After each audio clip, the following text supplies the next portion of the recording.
Maybe.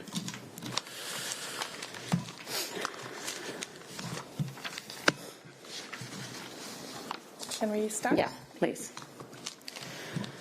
So, good morning and welcome to this final press conference after the December Agri-Fish Council here in Brussels.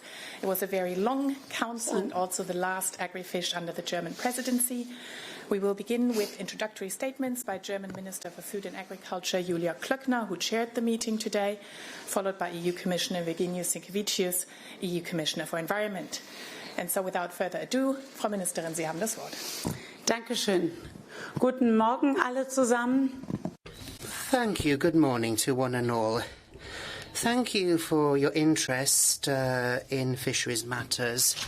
Commissioner, I am delighted to be able to have organised this press conference to bring our Agri-Council to an end, in particular the fisheries part, because we have actually found an agreement. It took some time, and we took the time that was needed. We spent the whole night negotiating. Konnten wir heute Morgen, but fortunately, it was possible for us to arrive at a happy outcome this morning on both TACs and the catch quotas for 2021 in the North Sea and in the North Atlantic, as well as in both other EU and international waters. Now, in respect of those stocks which we manage jointly with the UK, the discussions were particularly difficult, quite clearly because of the current situation as regards the ongoing Brexit negotiations. This, of course, is a very special set of circumstances which meant that it was impossible for us to set the quotas as usual because the Commission is engaged in parallel in negotiations with the UK on Brexit, and that is why we did not wish to in any way overburden those Brexit negotiations, which is why the Member States decided to concur with the approach of both the EU Commission and our Presidency and opt for a package approach, a 25% rollover for the first quarter, the first 3 months of 2021.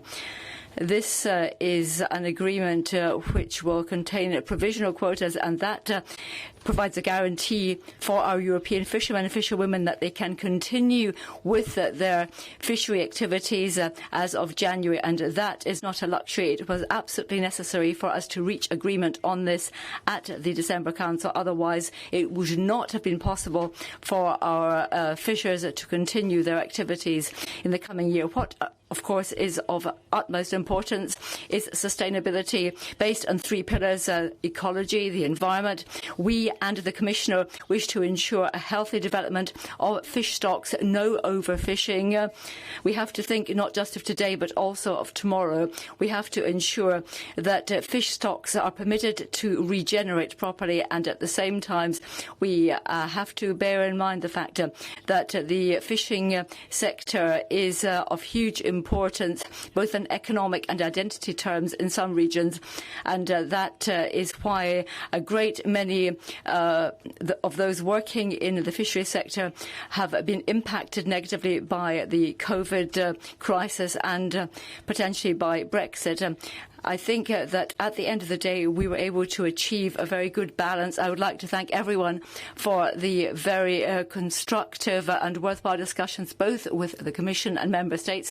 We did have to have a number of rounds of discussion.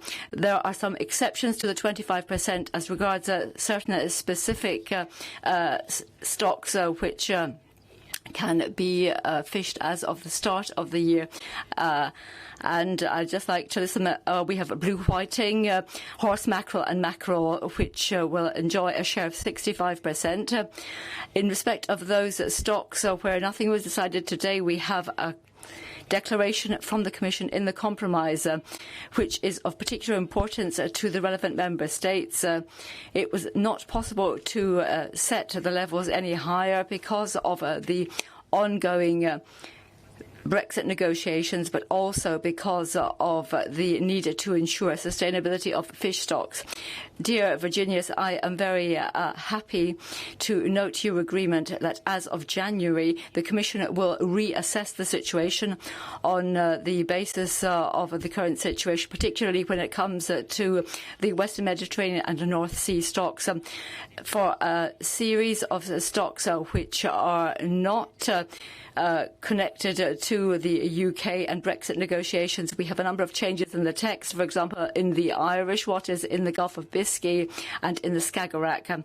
Let me move on briefly to the Mediterranean. This was one of the hardest nuts to crack in achieving an agreement, the most difficult one, politically speaking.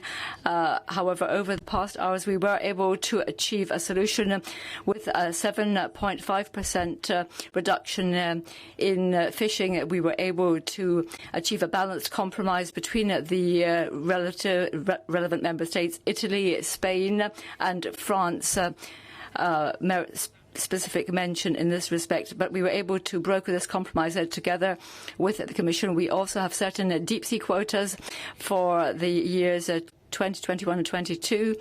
Here there was no major departure from the quotas proposed by the Commission. So much then for the substance, and I would like to